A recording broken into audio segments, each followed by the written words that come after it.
Greetings from Olympia, Washington. This is your state representative, Kerry Condotta, with an update from the Capitol. Actually, we're downstairs now because floor action is going to begin soon. It's actually taking off. We did a lot of bills in the first day of floor action. We finished our committee work. The committee cutoff has come and gone, so policy out of the House is done. It has been moved out to the floor.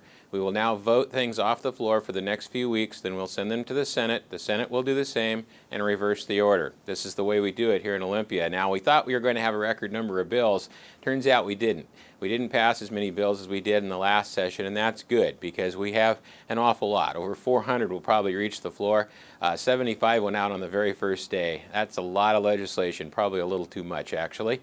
We'll talk more about those specific policy bills as they move through the process. There is a lot of bad bills for business. There is definitely a move here that is labor and environment oriented and not thinking about the economy and business. Small business particularly will be hit hard if these bills continue through the process and make the governor's desk. I assure you, as a small business representative, I will make every attempt to stop these bills or modify them so they do the least amount of damage. It just seems like the majority party here doesn't understand what it's like to sign the front side of a paycheck like some of us do. But we're going to work on it.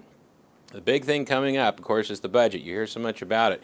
I want to spend the rest of the time today talking about that budget so you clearly understand what the real numbers are, because there is some disagreement over what their deficit really is.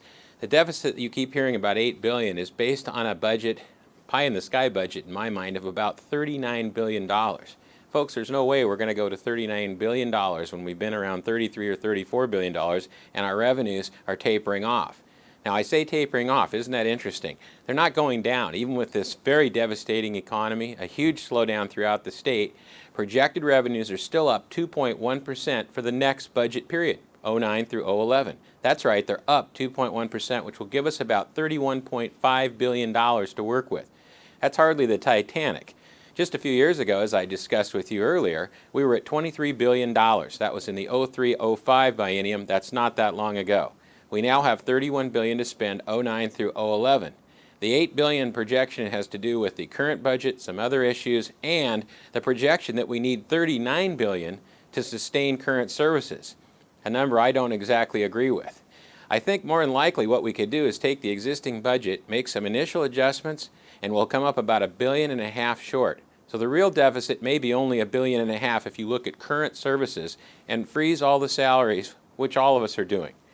So it may not be as big a problem. However, the majority party is intent on reaching as close to that $39 billion as possible, and we believe they'll do it with a rather large tax package, which will probably be put before you, the voters, sometime in June.